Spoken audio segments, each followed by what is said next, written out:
Ricardo Boechat foi um grande jornalista e que viveu um drama durante muitos anos com a sua filha. Como vocês sabem, sua morte trágica, provocada por meio de um acidente de helicóptero, teve um pano de fundo e que hoje na Folha de São Paulo saiu uma reportagem assinada pelo Hélio Gaspari, e é interessante utilizá-la como ponto de partida para a nossa reflexão filosófica aqui. A filha do Ricardo Boechat tinha uma doença que necessitava de um tratamento específico e que custeava cerca de R$ 20.000 por mês. E por essa razão, Boechat fazia várias palestras rodando o Brasil, além do seu trabalho. A Libs o contratou para fazer uma palestra, eu não tenho certeza, acho que foi em Campinas. Mas o serviço prestado e contratado não foi dos melhores, porque o helicóptero estava totalmente desregularizado. E vocês sabem de qual foi o final trágico que tirou a vida desse grande jornalista. Boechat era um socialista, não era fã do capitalismo. E essa Libs, ela tem como lema que ela é fascinada pela vida. Com a morte de Boechat, houve aí uma negociação com a família do Boechat, da viúva, para custear o remédio, mas não foi feito e não foi andado porque a culpa foi da empresa que fez esse mau serviço prestado. Então elas resolveram judicializar a questão. Ou seja, levar para a justiça para ver se vai bancar ou não. Veja só que interessante como é o capitalismo. Eles fazem de tudo para ter mais lucros e que se dane o outro. A realidade é essa. Pois bem, qual é o pano de fundo aqui que eu quero conversar com vocês a partir dessa questão do Boechat, que aí a gente volta nessa questão para responder a questão. Nós estamos em meio a uma pandemia. E há aí uma escassez de vacina para as pessoas. É certo a provocação de escassez de vacina? Como que é produzida a vacina? Que conhecimento é esse? Como vocês sabem, a modernidade inaugurou a ciência e ela, vamos dizer assim, popularizou, democratizou o saber. Antigamente ele era restringido a poucas pessoas. E com o surgimento da escola, surgiu aquilo que o Marx chamava de General Intellect. O que é isso? É um conhecimento geral, difuso, em que as pessoas trocam entre si. Marx sempre dizia que o conhecimento é socialmente adquirido. De todos, ele circula na sociedade. Não há uma propriedade privada do conhecimento. Haja vista que para você fazer algo hoje, nessa sociedade em rede, para utilizar uma terminologia do grande sociólogo Manuel Castells, você tem uma multidão de fios interconectados e saberes interconectados. Então você troca razões. Você necessita automaticamente de outros para você constituir e você precisa de comunicação. Pois bem, a maior falácia que existe dentro desse capitalismo moderno hoje é dizer que há uma propriedade privada e uma patente sobre um determinado saber. Não, porque uma vez o saber adquirido, ele é apenas reunido,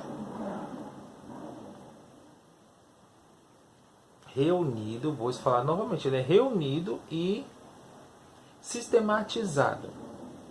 Então não é justo, por exemplo, uma empresa reunir esse saber sistematizado, cercá-lo e dizer, é meu, pronto, essa patente é minha. Não, porque o conhecimento ele é socialmente adquirido, há trocas de razões, e o outro elemento central ainda nisso. Essas grandes empresas, elas muitas vezes recebem financiamento público e por meio dos seus pesquisadores que estão nas universidades, que vão para a empresa levar esse conhecimento. Então isso que eu estou querendo dizer para vocês é aquela velha tese do Jean-Jacques Rousseau quando ele escreveu Na Origem da Desigualdade entre os Homens. Quando o homem chegou em determinado momento na Terra, pegou aquele pedacinho, cercou, disse é meu, ali iniciou a desigualdade, uma série de problemas. O que nós estamos vendo hoje com esse drama da vacina é justamente isso. Não é possível você negar vacina para aqueles que necessitam. Eles podem obter os lucros deles, sim, mas não pode negar a vacina. Porque o conhecimento é público, é isso que eu estou querendo dizer, ele é comum de todos. A empresa não fez tudo sozinha, ela necessita de outros e o conhecimento é uma reunião de saber e uma sistematização do mesmo.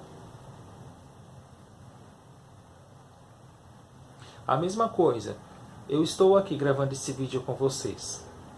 Eu preciso dessa tecnologia que está aqui à minha frente, o celular. Eu reúno determinados saberes construídos por outras pessoas. Eu citei Jean-Jacques Rousseau, eu falei do Marx. Eu usei toda uma gramática de uma língua que alguém criou. Como que eu vou falar de algo como se fosse meu? Não.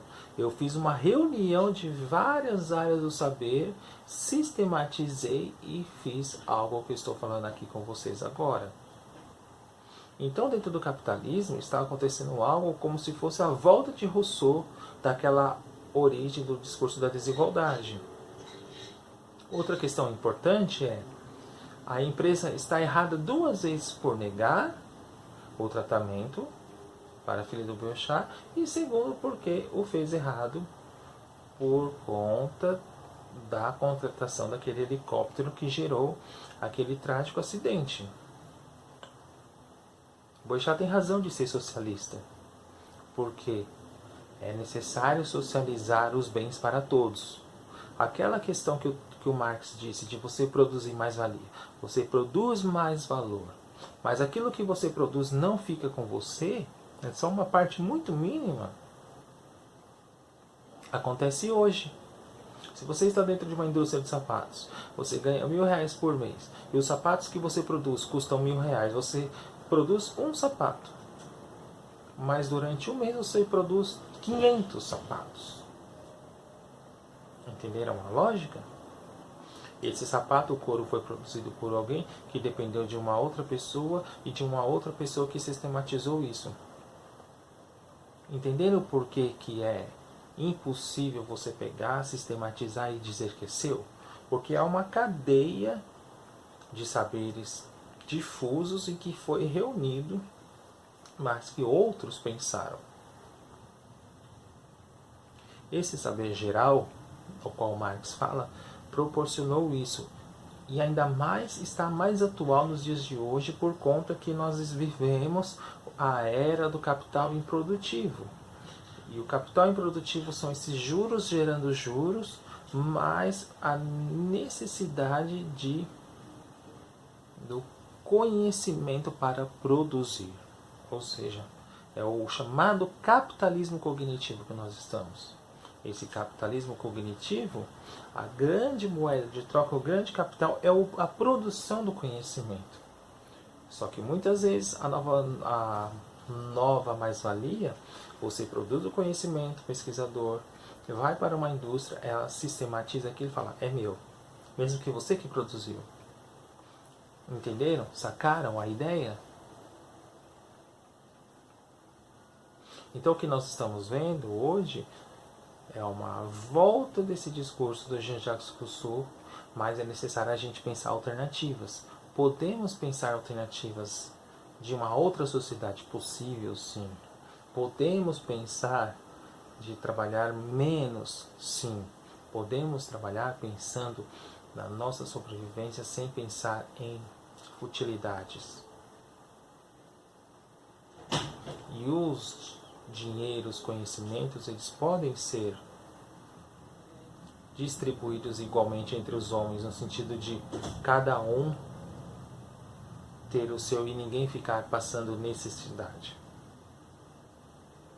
O sucesso de uma sociedade capitalista depende do fracasso do outro. Então, quando, por exemplo, o padre Júlio Lancelotti se sente orgulhoso de dizer que é um fracassado diante dessa sociedade, você tem que entender que ele está na contramão desse discurso de vencer na vida. Vencer na vida, dentro desse contexto, pressupõe passar por cima do outro. Pressupõe a negação do outro. Não há solidariedade numa sociedade como essa. Esse vídeo aqui que eu fiz é para você pensar e você agir de outras maneiras, de modo a contagiar outras pessoas para elas perceberem que há alternativas para pensarmos novos modelos de sociedade. E não ficar como Luiz Felipe Pondé, lutando contra um mundo melhor. Não, nós lutamos contra essa exploração que há. Nós queremos um mundo melhor, sim. Um mundo baseado na justiça, baseado na igualdade e sem opressão. Pense nisso. Passe o vídeo para frente. Converse com outras pessoas. Estamos alcançando a marca de 1000 inscritos. Nos ajude nessa batalha, porque a informação tem que chegar mais longe. Tá certo? Até mais.